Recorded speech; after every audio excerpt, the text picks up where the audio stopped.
Hello and welcome to another episode of Brand Retro. Today in the podcast, we have Orshie Herbein and Matt Christ from Brand 3. Guys, this is going to be a fun episode because Orshie and Matt are very, very skilled and expert level brand marketers and really understand kind of avoiding the traps that a lot of people fall into when starting a business, starting a brand, those types of things. So they're going to give us some really important and essential ideas to help transform ineffective marketing tactics into a powerful plan that will help grow your business.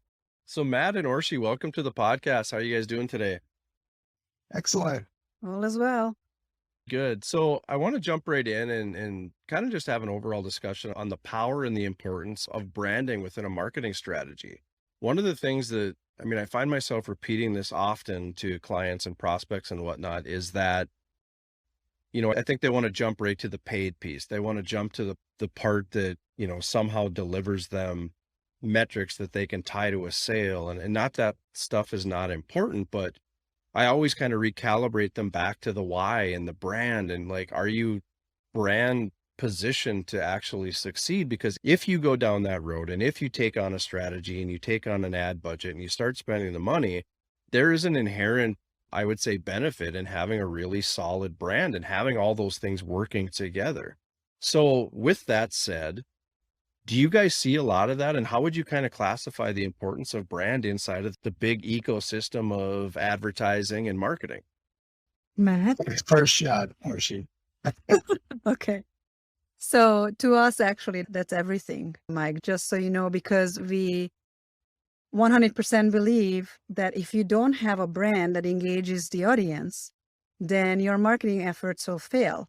Just because consumers are smart, right? So, you can run the best campaign, but if it lands on a website that doesn't have clarity, or it's a whole bunch of noise, or I don't understand, or it looks completely different than the campaign, and now I'm not even sure if I landed on the right spot, you're going to lose that audience. So, a lot of marketing organizations are all about bringing in leads, tons and tons and tons of leads, and you get the leads, you get the clicks, you get the engagement. But then you also get giant bounce rates and you also get a bunch of unqualified leads, right? So we really think it's the brand that makes that audience stick, right? So, for us to rethink marketing and the right way to market, which is kind of our tagline, is all about branding. Let's get that foundation fixed first, make sure it aligns with the audience, and then go to market. Yeah. Matt? Yeah, it is definitely foundational. And I think it's also cause and effect in the marketing space for a while, and it's in so many different layers. Yeah. Right. But none of it's gone away. It's all still there. So it's just, it's kind of piled on top of each other. It's creating a lot of channels of communication. And what Orshie just said is absolutely true. If you don't have that clarity when you're speaking to that ideal market, you just create a lot of noise in a lot of different channels, and it will waste a lot of market. Yeah, I always remind clients too that, or my belief, I should say, and I share this with clients, is that I think there's a customer facing obviousness and a strategy with branding. And it's about look and feel. It's about appearance. It's about presence. And it's about making sure that your message is dialed in. And I think there's a lot of that seems kind of obvious, but it's work and you have to figure that out and you have to get that calibrated. There's a subliminal aspect of branding as well. There's a way in that you're subliminally trying to get your foot inside that person's brain. You're trying to get a foothold on a memory. You're trying to connect on a level where it might not be a week or it might be a month down the road, but they're going to say, God, what was that one brand with the cool logo or the really pop color or whatever it was?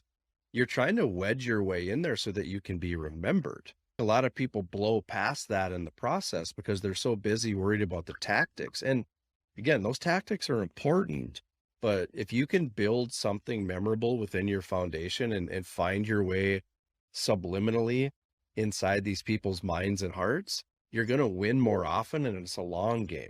What are your thoughts on that, or what's your perception of that? Because I don't know that everybody gets that right now. I think they're so caught up in the surface level stuff that they forget about what lives beneath. Well, I think there's a balance to it, right? So you can be creative to a point where nobody gets you. You know what I mean? Yep. And that's also not good. You're trying to like make it too hard. So especially in, if you're dealing with small businesses, I think sometimes being literal is actually better, because you really immediately have a chance to align with that audience. Oh, that's what I need. Right away they kind of like connect. I get it. I don't have to think, right? But then you still have opportunities with the layout, the visuals, the pictures, the colors, the font, with all that to create feelings. You can still be bright and bold as long as you're crystal clear, right? So, and all that comes into together with a package. So, you're going to have a messaging strategy, you're going to have a visual strategy, and all that kind of caters to what I say, the audience, because we are always building these brands for the audience. It's very important to me that my client loves it, but it's much more important to me that it's actually going to engage that audience that we're after, right? There's definitely a balance to this, not to go so creative where you're now speaking really vague and people don't even know what you're selling, like what is this? And one thing they are not going to give you is time, right? So, I believe we now have less of an attention span than a goldfish, which is like 8 seconds. So, just being bombarded constantly with marketing is, people are just not going to be able to, they're not going to give you the time to like sit there and figure out. They look at it, can't understand it, phone rang, kids cry, whatever, I'm gone. You lost. Yeah, I think the point for me was that it's about substance, it's an over time thing because Value. yeah, it's value. And sometimes brands can be complicated and you can't expect them to suck it all in or absorb it all in their first visit. They have to learn who you are over time. And you, of course, have to back it up with the quality and the kind of work that you do.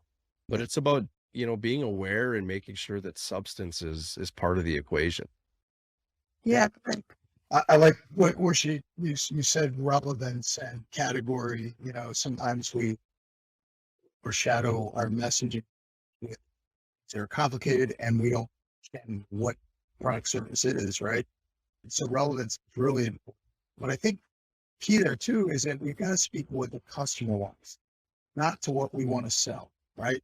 It's got to be really catching in terms of category, and then what is it exactly that's going to solve your problem? Because that's what I'm going to tune into. Kind of goes with the philosophy of not positioning your brand as the hero, but position it as the guide. And retention is the other piece of it. You said that like really important, because if I can't recall that image, if I can't recall that tagline and what it is, I've just wasted a lot of space in marketing, right? So the clarity of the image, the clarity of the messaging, it's got to be retained. Yeah. That's something Orshie I talk a lot about. It's like a national brand quality. I've learned so much by looking at national brands. Everything is where they do it and how they do it. And most of the times their strategy is based on retention. Like, I just want you to get the circles. I just want you to get the swoosh. And then I'm marketing over the rest. And to your point, Mike, sorry, is that it's, a lot of time customers don't necessarily understand the importance of awareness campaigns, especially like if I have a business that's need-based, like not always I can get that customer because maybe like I'm a restoration company for, fire and water damage, and that doesn't happen all the time. It's really important to constantly market so you have awareness. So when the event happens, or if the event happens, that company comes top of mind. Oh, I know who to call because these guys are in my face constantly, right? So, and that's the expensive part, like to market constantly, even when there is not necessarily a need yet, right? Also, yes, it pays to be literal, right? But, there's Nike Just Do It. If you were to open a small business and called it Nike Just Do It, you would have to get a lot of stuff out there before people start realizing that you're actually a sporting goods store or whatever it is, right? So, if you're a small business, maybe you call your business Nike, but you say sporting goods underneath. So the category is crystal clear, and now I don't have to think about what this is. I see it. It's Nike sporting goods. You know what I mean? Like, oh, I don't need that, or I need that, right? So I can make the decision right away very quickly, right? But, what Nike has is tons and tons of money to come out of the tap everywhere, and that frequency also helps create awareness. So, either you're hitting them a lot or you are trying to hit them very strategically, but memorably, right? So, they can kind of remember what they've seen. Yeah, and it's an idea that a lot of these things work in conjunction with each other too, because I think sometimes we expect a singular action to just get you the result or get you the expectation that you want. And it's like, no, if it's a campaign and there's 12 different touch points spread over the course of months or whatever, you got to give the collective a chance to work before you measure its success or failure. So it's about educating customers on not only the process, but making sure that they give the time and the campaign and the strategy time to work, because it's not all going to happen the minute you hit send on that one email. So with that, one of the things I talk about, and if you've listened to any of my episodes, you know that I always talk about you don't have to spend $1 million to look like $1 million brand. So in working with your own clients, talk to me a little bit about kind of what that looks like, because I want all my clients to swing for the fences. I want them all to think big. I want them all to position themselves as if they were Nike. And yeah, the budgets are going to be different and we're going to have to come at it a little differently, but you don't have to limit necessarily your vision for the brand or what you want to accomplish based off of where you're at in the process. So what are your thoughts on that? And how do you educate and help clients understand that thinking big is okay? Yeah, let me jump in there on that one. So it's an excellent point. And I think one of the things that differentiates, the quality of our work is how it's driven. So if it's driven by a creative process, somebody comes in like, we want to do this campaign, and it's just without the core strategy of rebuilding a brand, whatever it is, the creative can drive the results, what they should. Strategy should always drive creative, right? So I think that's where we get off target. That's where we lose kind of the high quality national brand image piece, because creative is just creating and it's not doing it in the constraints of strategy. And yeah. Yeah. And then, just even the qualification of what the national brands look like, that impeccable consistency across the board, where the van looks like the website, looks like the postcard, looks like the business card, looks like the whatever. Because, if you don't have billions and billions of dollars like Nike to saturate the market, what you do have is that if you have created a piece that actually gets someone's attention and now they visit your website and it's the same thing. Now they've seen it twice. And then they check out your social media and follow you, and it's the same thing. And now they've seen it 3 times. And then they get a postcard in the mail and it's 4 times. So with that repetition of consistency, you're able to, become sticky in their minds, right? So, that impeccable consistency, the clarity, of the clean lines, the defined color palette, the same usage of fonts and messaging. Don't be afraid of using the headline over and over again. You can have different campaigns, but if you have a main overall message, just say that everywhere. So if they check it out, they start, oh yeah, those are these guys, blah, blah, blah. I'm now tracking, right? And whenever you come on a local commercial or whatever, it's just all the same thing. Helps you being retained. You're simple, retainable, you're frequent, with at least what they see is like, repetitive and, allows them to remember you. And then the quality, right? There is something about national brands that have a quality to it that doesn't feel like a mom and pop feel or whatever. You can tell from a mile if this is a local brand versus a national brand. And I think it is very easy for any local business to have the national look, just because, and that is what we teach to our clients, because brand isn't your logo, isn't your website, isn't your colors, it isn't that them specifically, it's everything combined. And brand really is a perception. It lives in the audience mind because they are the ones that going to look at something and start feeling or thinking things, you know what I mean? Like as they're looking and taking this in, like they're getting it or they're not getting it. You know, they're tracking with it, they're not tracking with it. They're, wow, this I like this versus it's a perception. And all those things are something that can be deliberate.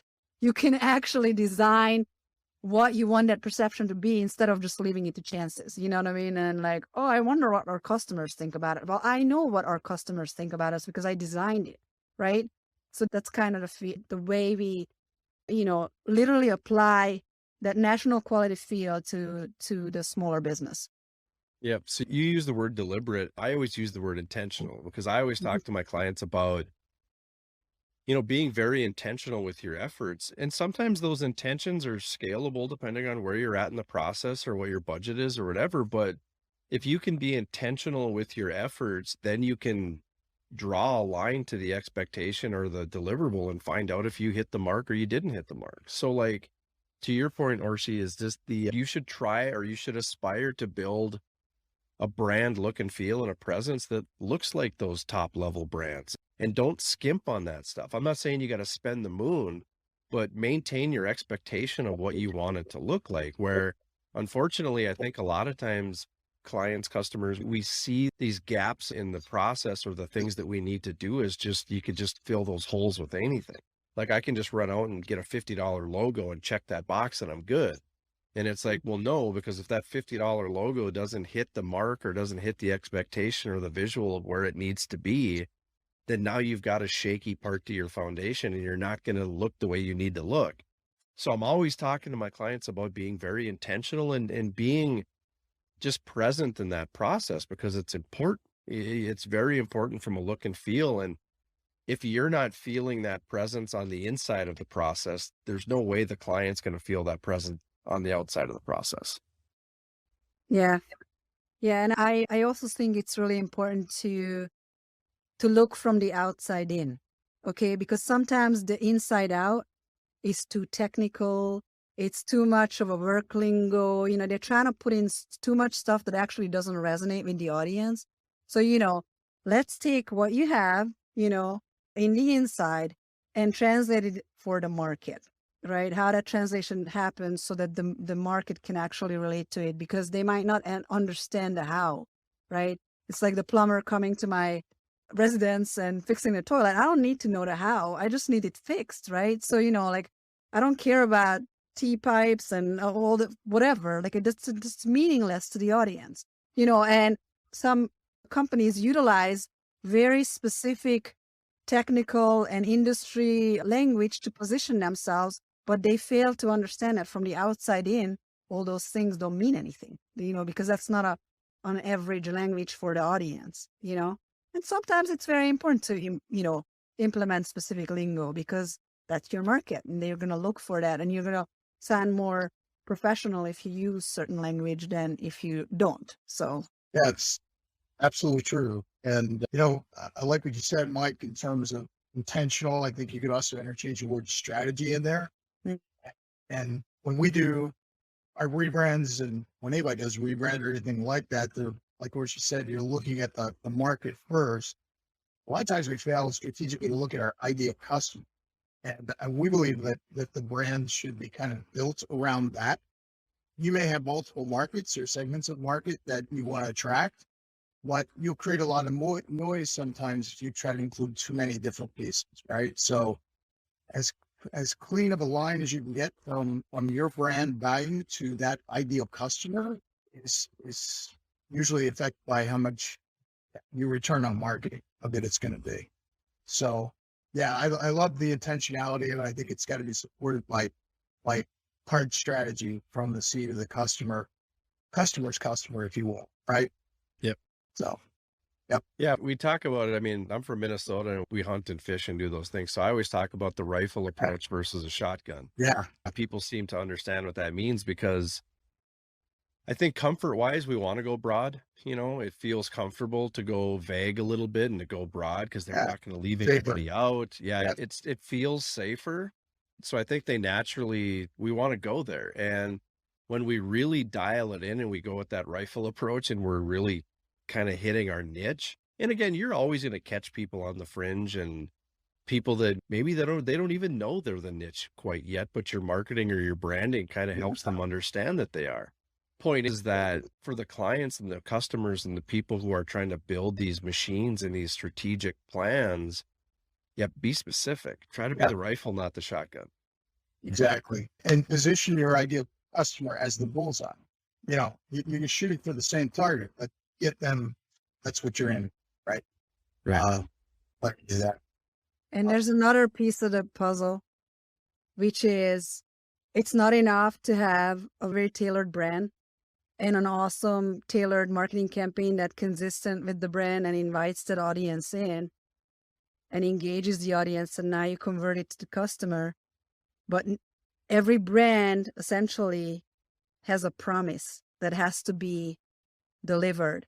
So, you know, our approach is always brand marketing and experience all together in a holistic view, because, you know, that's where very quickly things can go sideways. You can have the best brand, you can have the best marketing strategy, you can get all these great ideal customers walk in the door, and you deliver a shitty experience, they're going to be destroying you in seconds with shitty Google reviews and all that stuff. So, you know, how the three relates, and, you know, we're talking about intentionality. That's kind of our main focus on how we intentionally align those three things and make sure that, you know, our, and not even, you know, even if we can't necessarily control the experience piece, but we can educate the customer about, hey, you know what? If this promise is too high because you're not going to deliver it, let's go a little lower. You know what I mean? Let's see, you know, let's interview some of your clients right now and see what they value and position you there. You know what I mean? And always try to exceed expectations. I think it's a fair goal to have. But, you know, let's not promise something that you can't deliver, because then it's all going downhill.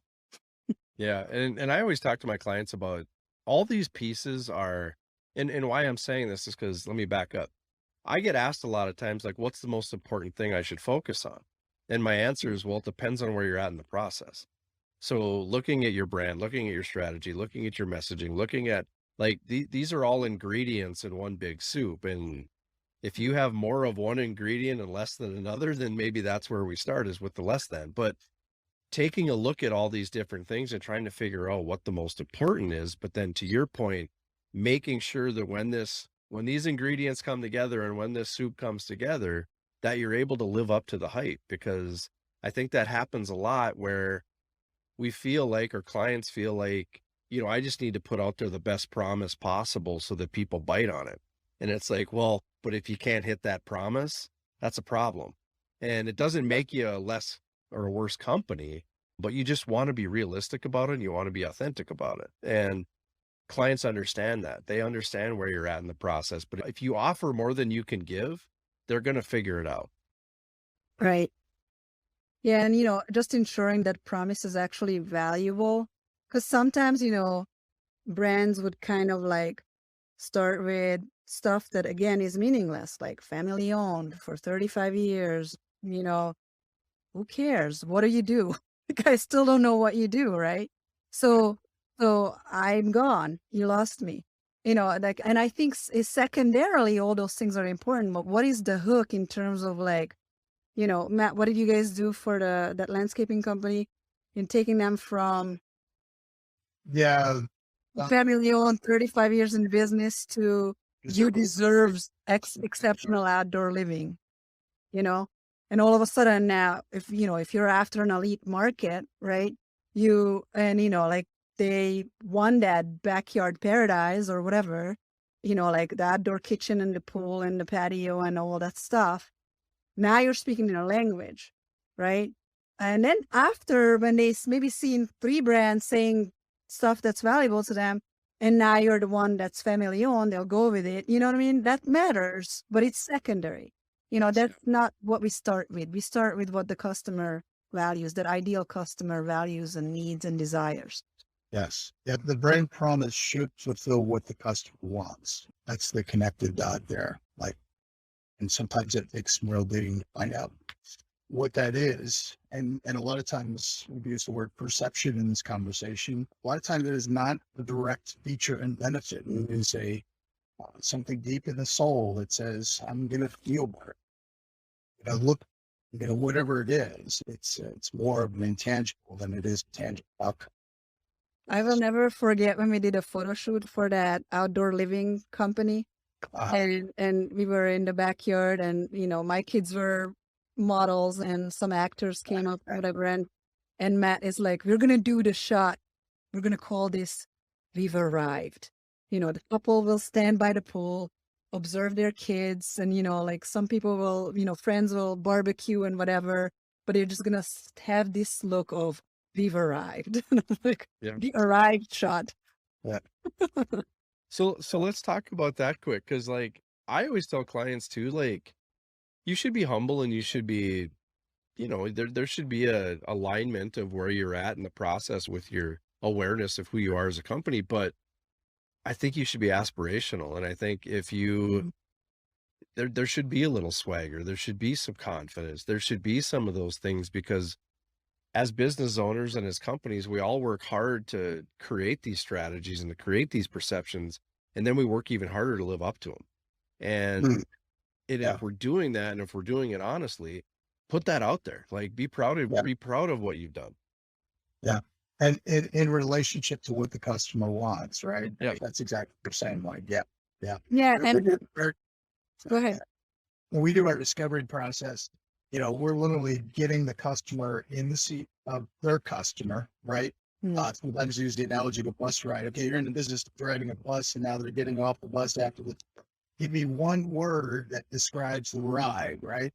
And that one word is really kind of where I'm kind of focused on. Is that's the brand experience that the customer has, kind of touches aspirational need. Let's dig on that word. What is that word? So we kind of unpack that at the level where we can represent it. But yeah, those are, again, those strategic nuggets you want to get to in order to build it up.